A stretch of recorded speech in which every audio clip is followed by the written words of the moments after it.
Assalamualaikum warahmatullahi wabarakatuh. Baik, di sini saya kembali mereview mengenai tentang rekonstruksi sejarah Al-Quran dan the history of Quranic.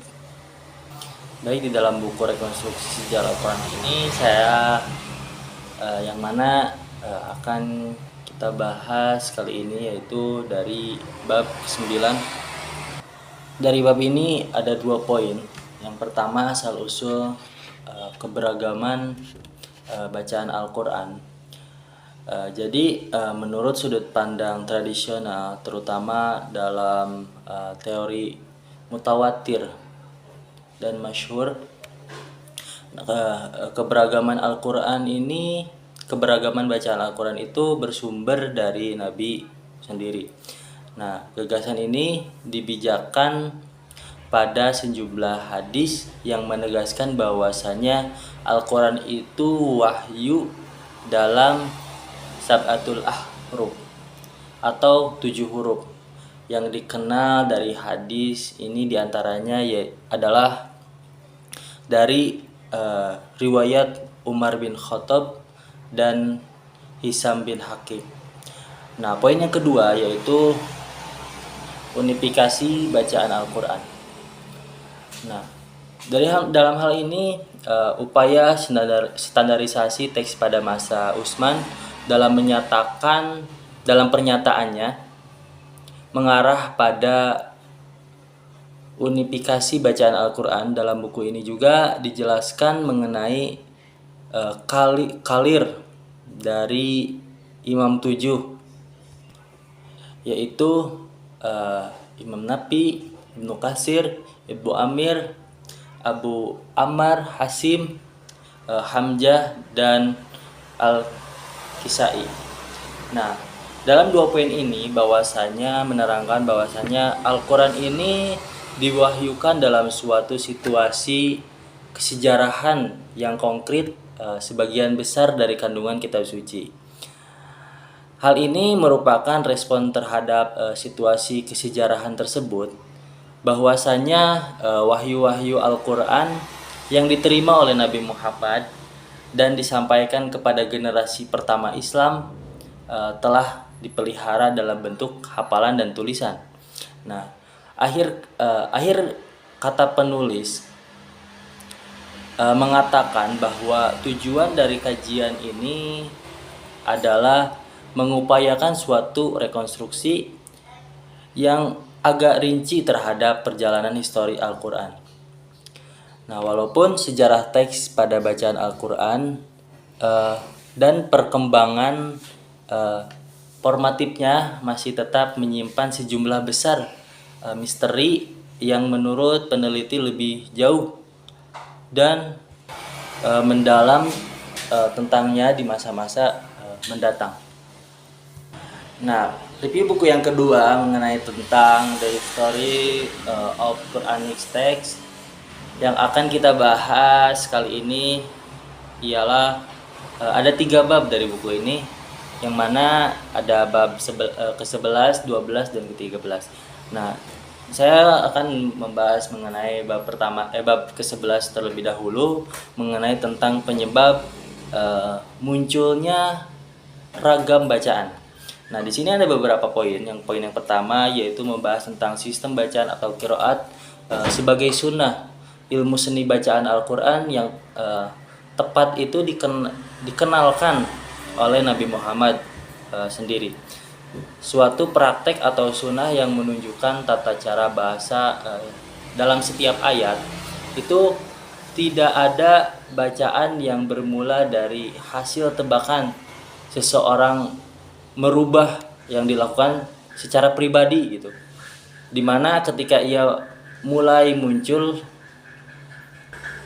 lebih banyak bacaan orang-orang yang memiliki otoritas. Nah, semua sumber itu bisa dilacak sampai kepada Nabi Muhammad SAW. Nah, yang kedua yaitu perlu banyak bacaan ragam sistem bacaan penyederhanaan bacaan bagi mereka yang tidak biasa atau non-Arab. Nah, lebih dari 20 sahabat yang telah meriwayatkan hadis yang mengukuhkan bahwasannya Al-Quran itu diturunkan dalam 7 dialek atau sab'atu ahruf. Nah, di sini kita akan menambahkan bahwa ada 40 pendapat ilmuwan tentang makna ahruf, yang mana secara literal itu bermakna huruf-huruf. Nah, poin selanjutnya yaitu penyebab utama munculnya banyak bacaan menurut pandangan orientalis. Nah, di sini kita akan mengambil pendapatnya dari Jeffrey. Menurut Jeffrey, kekurangan tanda titik dalam mushaf Utsmani ini berarti merupakan peluang bebas dari pembaca untuk membuat tanda sendiri sesuai konteks yang ia pahami. Nah, sebelum zaman Jeffrey, Goldjir dan lainnya berusaha meyakinkan bahwa menggunakan skrip yang tidak ada tanpa titik itu telah mengakibatkan munculnya perbedaan. Contohnya yaitu wama kuntum tastakhiruna yang bisa dibaca menjadi wama kuntum tastaghfiruna. Nah, penyebab kedua yang mengakibatkan banyaknya bacaan menurut Jeffrey ini, ia berpendapat bahwa perbedaan munculnya itu karena beberapa pembaca menggunakan teks yang bertanggalkan sebelum mushaf Utsmani, yang kebetulan berbeda dengan kerangka Utsmani yang tidak dimusnahkan walaupun ada perintah dari khalifah. Nah, selanjutnya itu mengubah sebuah kata karena kesamaan dalam waktu membaca. Nah, Goji dan yang lainnya menganggap bahwasanya di zaman masyarakat muslim terdahulu ini mengubah sebuah kata di dalam ayat Al-Quran ini untuk mencari kesamaan yang sangat kesamaan, yaitu itu diperbolehkan. Nah, kenapa diperbolehkan? Karena pendengarnya sewaktu itu ia membacakan Al-Quran ini tidak dapat kita anggap sebagai varian reading atau ragam bacaan yang sah dan tidak pula dapat menganggap sebagai bagian dari Al-Quran. Nah, selanjutnya itu bab 12 mengenai tentang metode pendidikan muslim. Yang pertama yaitu kehausan sumber informasi. Nah, sejarah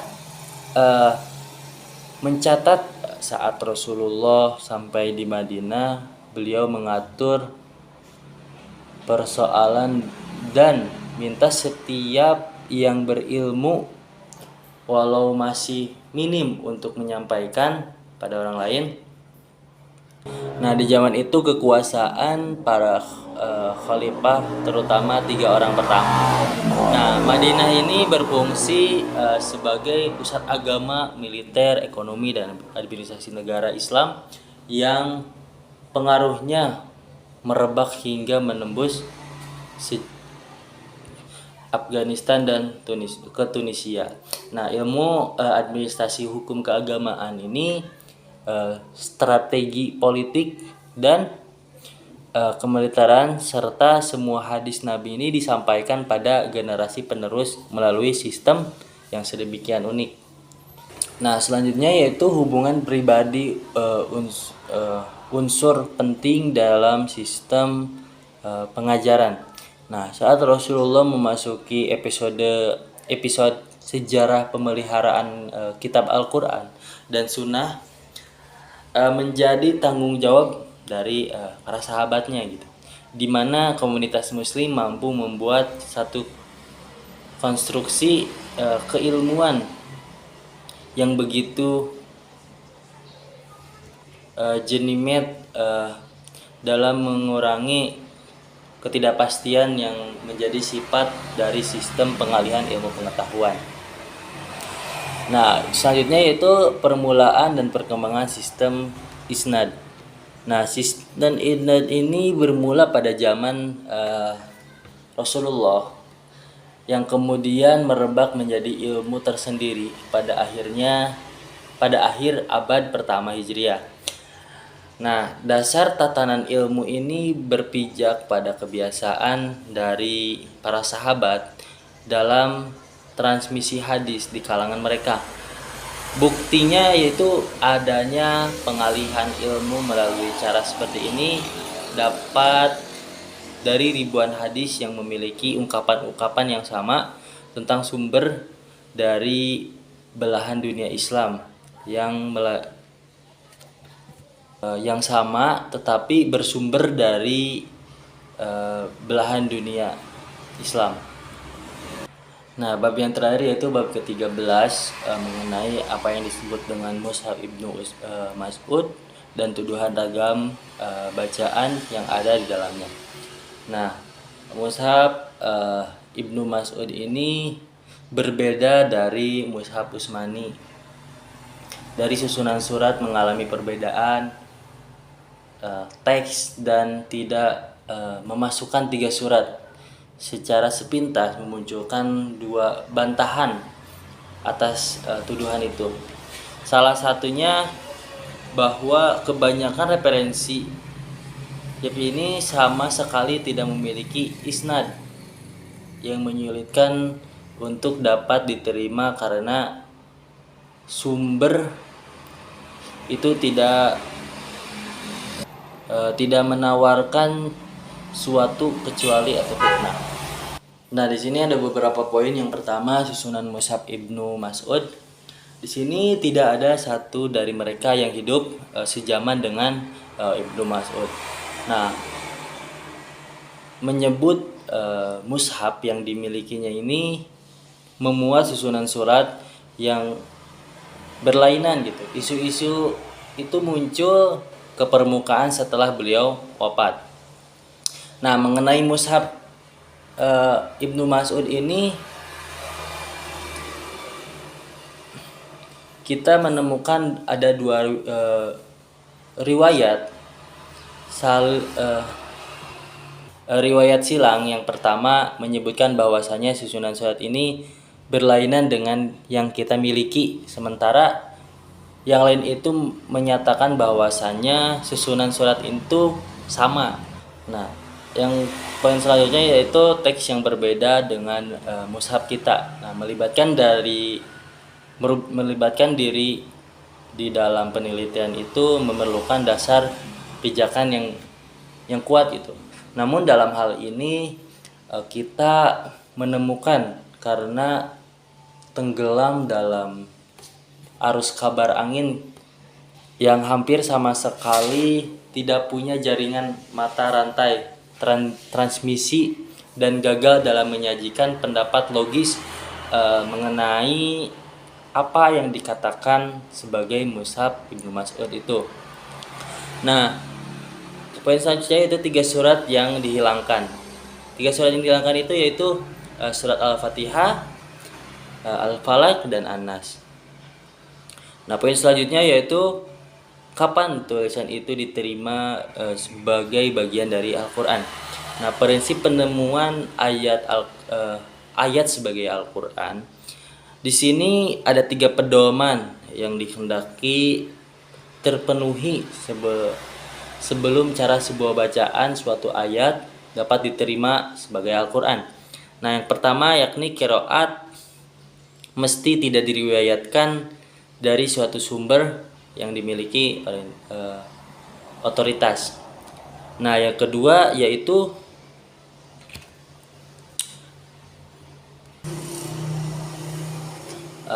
teks bacaan dengan apa yang terdapat di dalam Mushaf Utsmani. Dan yang ketiga, cara pengucapan mesti senada dengan tata bahasa Arab yang benar.